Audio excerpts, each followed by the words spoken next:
Hello and welcome to another video. Today I'm going to start a reading vlog. It's currently Sunday and so it's a great day to start making plans for a new week. This is my stack.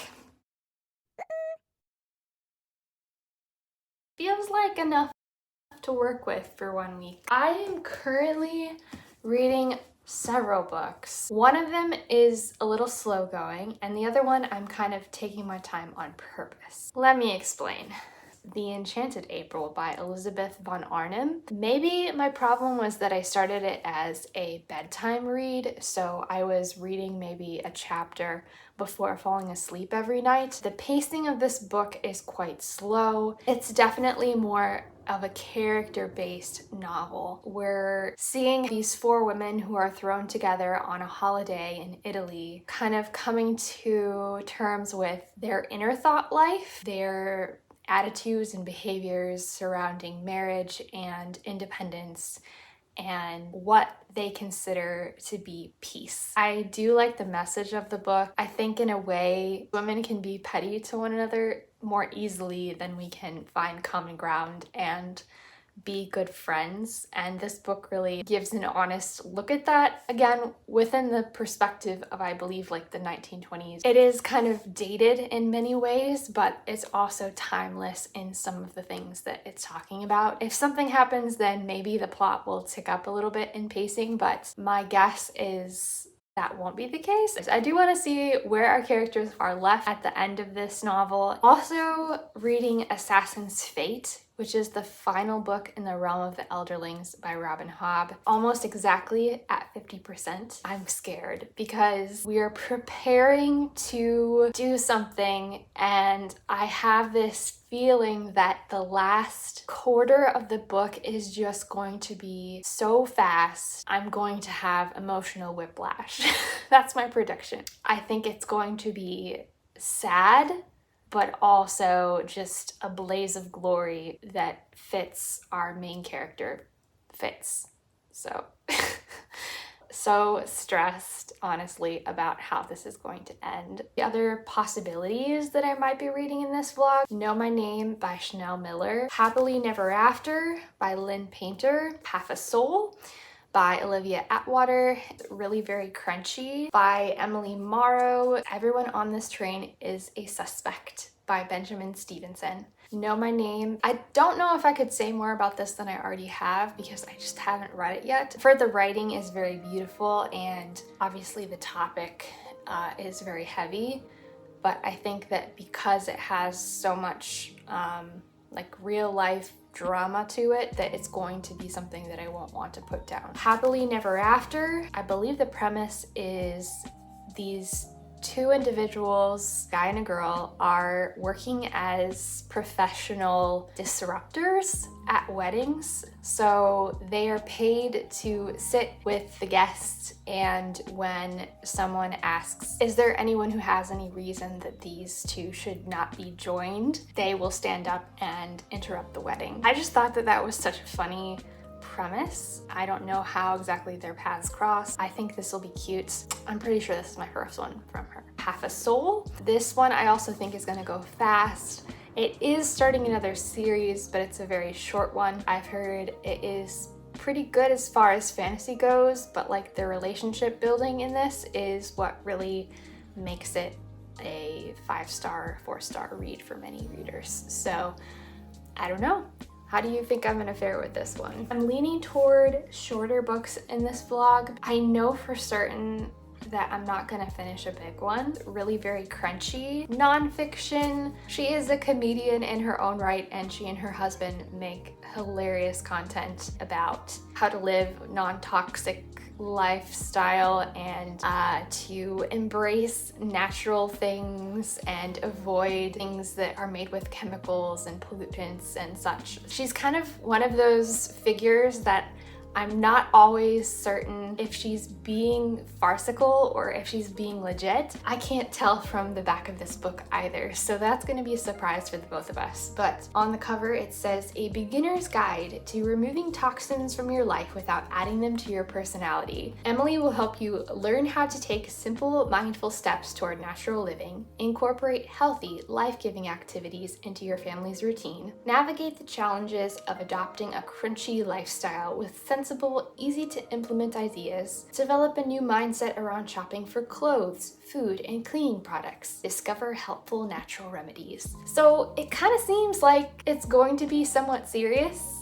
Everyone on this train is a suspect. The follow-up to Everyone in My Family Has Killed Someone, which I read in April and loved, so I am eager to read this next one. I've heard some people say that book one was the stronger of the two, but I'm encouraged because there are a few people that enjoyed this one even more. So either way, I think it's going to be a fun time. Yours from the Tower by Sally Nichols. I heard about this one from Aya, and I think that it's going to be charming. It is an epistolary structured novel, so we have these young girls who are writing letters to one another over the summer, talking about the drama within their families, and I think from school, perhaps maybe a boarding school setting. So they're developing crushes on boys, etc. So I think this is going to be really fun and cute, and I'm excited to get into it. I feel like what I just shared is probably realistic for 1 week. I mean, it's probably not realistic that I will get through all of these, but I've got some good options to work with. Timestamp your guess. Which books do you think I'm going to read this week? You can put your guesses below if you want to.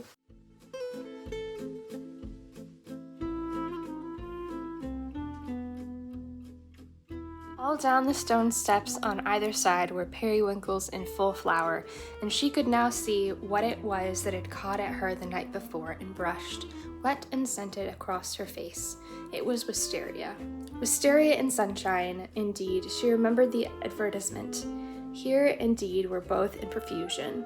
The wisteria was tumbling over itself in its excess of life, its prodigality of flowering, and where the pergola ended, the sun blazed on scarlet geraniums, bushes of them, and nasturtiums in great heaps, and marigolds so brilliant that they seemed to be burning, and red and pink snapdragons all outdoing each other in bright, fierce color.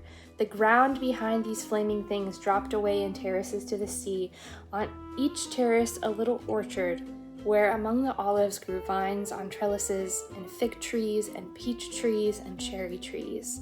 The cherry trees and peach trees were in blossom, lovely showers of white and deep rose color among the trembling delicacy of the olives. The fig leaves were just big enough to smell of figs. The vine buds were only beginning to show. And beneath these trees were groups of blue and purple irises, and bushes of lavender and gray sharp cactuses, and the grass was thick with dandelions and daisies, and right down at the bottom was the sea. Color seemed flung down, anyhow, anywhere, every sort of color, piled up in heaps, pouring along in rivers. The periwinkles looked exactly as if they were being poured down each side of the steps, and flowers that grew only in borders in England, proud flowers keeping themselves to themselves over there, such as the great blue irises and the lavender, were being jostled by small, shining, common things like dandelions and daisies and the white bells of the wild onion, and only seemed the better and the more exuberant for it. I finished The Enchanted April, and this was definitely a great book to read in spring. I don't think that you have to read it in April, but when the flowers are just starting to bloom and the weather is changing from winter to warm, I think that's a great time to give this one a read. Tapped it up like no one's business. It's definitely slower paced. It's also a little bit strange, I think, in some of the themes. We're seeing how being loved, having friends, changes people and makes them more attractive and more interesting, and they're not as interesting in and of themselves until that is discovered by another person.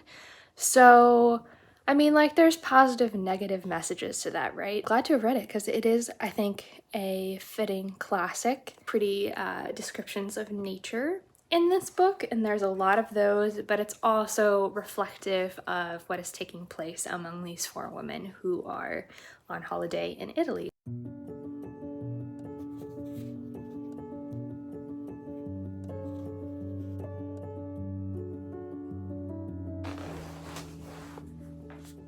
That concludes my time reading The Realm of the Elderlings for the first time.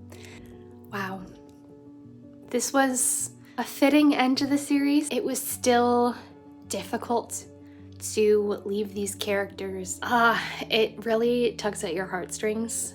And I was definitely in tears finishing this last night, and that speaks to the investment of getting to know these characters and their hopes and dreams, shortcomings and victories in the way that we get to in this long of a series. Robin Hobb's writing is just amazing, and her character development, I think, is unparalleled. I could not recommend this series for everyone. It's one of those series where if you pick up the first book, you know your commitment level after that one. Like, I don't think if you're feeling hesitant at the end of the first one, then maybe that isn't the series for you. But for me, I was just like so caught up in the magic system and the world and the characters that I knew I was in it for the long haul. I can't really talk about this in depth without spoilers, and I kind of hate that. I wish there was someone else who finished the series around the same time as me that I could like do a live chat or something with, because it's one of those where you really need to talk to someone to process it. And telling my husband, Jeff, as sympathetic as he can be, telling him what unfolded in this last book obviously doesn't provide the same amount of shared closure that it does talking with another reader. So if you're watching this and you finished the series recently too, or even if you finished it years ago and you would like to do something like that, please reach out to me. My email's in the description below. This book itself, I probably should talk about. It felt like about 3/4 of this book, if I'm honest, was very slow paced compared to some of the others, and then at the very end everything went so quickly, and yet I still feel like I had sufficient time to say goodbye to the characters. So I don't know, like that's such an interesting balance to strike. Those are my thoughts. I don't know if I'm going to articulate better or worse the further I get from finishing this, but the fantasy reader in me is excited to decide what series I'm going to read next, although I know it's going to be very hard to follow up something as good as that one. So the other book that I have been reading via audiobook this month is Tired of Being Tired by Jess Connolly, and this is a great book for you if someone asks you how you're doing and your go-to answer is good but tired, or just tired or stressed or busy. The message of this book is take a beat and assess exactly what kind of tired you are. Like, are you feeling emotionally, spiritually, physically, or mentally tired? What needs to change so that that's not always your default answer? You can actually rest in those specific areas of your life. I listened to the audiobook, which was narrated by Jess Connolly herself, and it was very encouraging, and I recommend like just make an appointment to go read it in a coffee shop, or if you have a trip coming up that you're driving solo or something, or even with a spouse, I guess, like put it on in the car and listen to it and kind of process through, because even if you go into this maybe already thinking like I am mentally tired, that was my perspective, like I'm mentally worn out, maybe you will uncover that you're also dealing with spiritual tiredness. You know, life is precious and it's too short for us to always be tired. Highly recommend. I gave it 5 stars. I read the latest Abby Jimenez book. This author has kind of like hooked me this spring, kind of comfort reads, and this book is the third in the Part of Your World series. So it starts with Part of Your World, and then Yours Truly is book 2, and Just for the Summer is book 3. There is a little bit of crossover with characters and locations. You could read them in any order that you prefer, but I kind of liked the Easter egg nature of finding a couple characters that were friends or worked in the same place in this third book. The couple at the center of this story, they end up being the last person that someone dates before they meet the person they're going to marry. So they have a little bit of a breakup problem, and they connect together over a Reddit post and meet up in real life. And what initially starts out as kind of like a cheesy challenge of dating one another so that they can break the cycle of breakups becomes an actual relationship. I think you would get that from the back of the book, but this was sweet and funny, and I'm just learning that not every romance book connects in the same way that Abby Jimenez does, that generally Emily Henry does. It was a nice, colorful respite in the middle of a stressful quarter. Another book that I wrapped up was a repeat read, and that is A Tree Grows in Brooklyn by Betty Smith. This novel is set in the early 1900s, before World War II, and we're following a young main character named Francie who is growing up in Brooklyn. She is part of a family that is descended from immigrants. Her father comes from an Irish family, her mother comes from a German family. We follow Francie as she grows up into her teen years, as she develops a love for books and learning. This book is really about how her family members and the city itself are all so interconnected that they become part of who she is as a person and who she becomes. And she is an amazing character, but also like the lives that she interacts with are touched on in different ways, and I think that's so illustrative of Brooklyn as a city and how people come from so many different backgrounds, but they're living so close together, their lives just can't help but get intertwined. This is my first time rereading it as a 34-year-old, and I definitely had some thoughts about the adult nature of some of the content. The things that happen are not unrealistic. Things are still handled in a good way, but it wouldn't necessarily work for younger readers. I am still giving this 5 stars. It's still a favorite, and I really loved getting to tab and annotate this edition. I just started this morning on Know My Name by Janelle Miller. I'm already sucked in, and Janelle Miller was the survivor of an assault on Stanford campus. She was visiting a fraternity house with her younger sister who was a student there, and she was assaulted by another student. So we start out with her kind of recalling the details that she had to repeat so many times later in court, her memories with her family before she left that day, and then in the aftermath, her trying to put the pieces together of what had happened when she woke up in a hospital bed. It's harrowing, but her writing is very beautiful. She used the description of a fish leaping out of water to describe how her anxiety spiked when something happened. That was so relatable. Like I felt that before, and it doesn't feel like she's doing it in a way that it's pretentious. Like it's very aligned with her inner voice. So really good so far.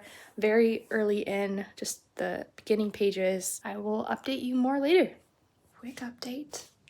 I am DNFing this one after reading about 100 pages, and I don't like it. I don't like that the characters are swearing all the time, and I don't know, I just don't like them as a couple, and even though the premise was intriguing to me, it's not worth it to continue reading. So I'm DNFing this book and picking up something else. I finished Funny Story by Emily Henry, and I needed another Emily book.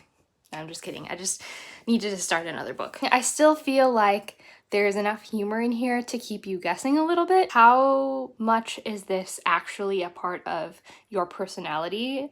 and how much is this the character that you're creating on social media. She really is actually interested in sustainability and eliminating the number of things that are contributing to unhealth. Like 50 pages in so far, and I'm already thinking about potentially switching to the audiobook, but last I checked it wasn't available to borrow from my library. It was like a whole list situation, so I'll keep reading, kind of chill reading before falling asleep for me. By the way, a friend and someone who watches my channel asked my husband if I read in my sleep, because I read 135 books last year, and how possibly could I accomplish that unless I was not sleeping and only reading? Maybe that's a topic for another video. I started to read Half a Soul by Olivia Atwater. I'm not sure if I'm in the mood for this one right now, if I'm gonna be honest. I already decided to save Yours from the Tower for a different time because I think it's a wholesome middle grade. I'm just not really in the mood for that right now. I feel like I'm in the mood for Know My Name. That's the one that I'm really vibing with right now, and I've been switching in between like reading the physical book and listening to Chanel tell the story in her own voice. By the way, I'm guessing that your library probably has a lot of digital copies of that book, so if you want to read it as well, I already know this is going to be a 5-star book. This is going to be a favorite. Her ability to capture the multiple feelings that she is processing as a result of this traumatic experience and as a result of just how it has kind of upended her life in many ways, and coming back to who she is and what she cares about. I just think it's amazing, and I literally would read her grocery list. Yeah, she's amazing. It's important because of the subject matter, obviously, but then also it's important just because it's such a good book. I'm guessing I'll probably finish that in the next few days, maybe by the weekend, and I'm hoping to wrap up this vlog. I've got like other video concepts that I'm excited about, so I won't like try to just maximize the time for this vlog. Anyways, I know I've been rambling. See you in a bit.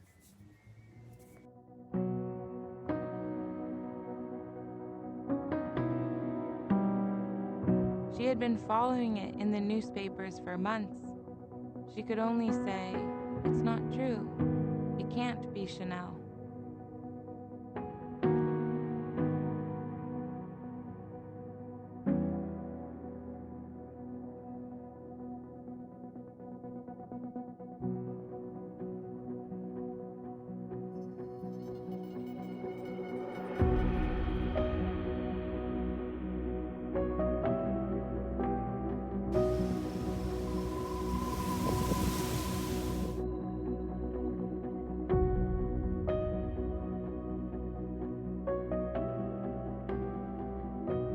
I often get scared of speaking out, of confronting lawyers and institutions bigger and better equipped than me. But when I'm afraid, all I have to do is think of the two of them. I think of how I want to return the favor, to pull the heaviness off you, to be the one yelling, "It is not okay," pinning your demons down in the dirt so you can suddenly find yourself free, given the chance to begin your journey, growing on your own, uncovering your voice, finding your way back. I want to stay and fight while you go. Almost the thesis of why she is writing this book. Like, yes, it was to process everything that she experienced, but also I think to have a record to let other survivors of sexual violence know that they're not alone. That's why this book is so powerful. Whew, 5 stars. I added it to my favorites list on Goodreads. This might be one of the few nonfiction books represented on that list. It's because the topic, the nature of this one is so important, but also the writing is so powerful. It's really eye-opening as to how messed up our justice system is and how biased it is against the testimony of people who have less public reputation, I would say, in this example. I honestly was not familiar with the details of this case, so reading it kind of felt like a novel in the sense that I didn't know how it was going to end. I won't spoil it for you either if you don't know about that, but it's a book that incenses you and also inspires you. It's just really good. And I don't think I finished any other books, so I might give you an update on how those went next week, but I would say this is definitely the standout book of everything that I have read in this vlog. That's all for now. Let me know something that you read that had an impact on you lately. It could be fiction or nonfiction, or maybe if you're in a bit of a reading slump or a reading desert, what's been happening in your life lately? I love hearing from you and hearing how things are going, and thanks for watching this vlog. Go ahead and hit that subscribe button if you enjoyed this video. Give it a like, and I hope to see you in another video soon.